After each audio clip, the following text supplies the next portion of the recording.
guys, in this video I'll show you how to import contacts into IONOS Webmail. First thing I want you to do is log into IONOS Webmail, and here from the dashboard on the top panel I want you to click on this icon. This is the address book, okay? And once you click on this, you'll see all your address books. You can click on this down arrow to see all of them.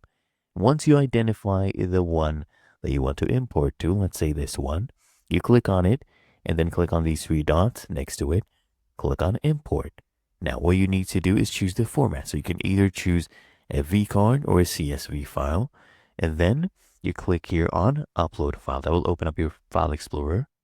So here I have the file right here. I'll select this. As you can see, it's a .vcf. You can do the same thing with a CSV. Click on open, and it has been uploaded. And then we just click here on import. Now the data has been imported successfully. As you can see, the contacts are right here.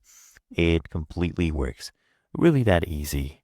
And that is how to import contacts into IONOS Webmail.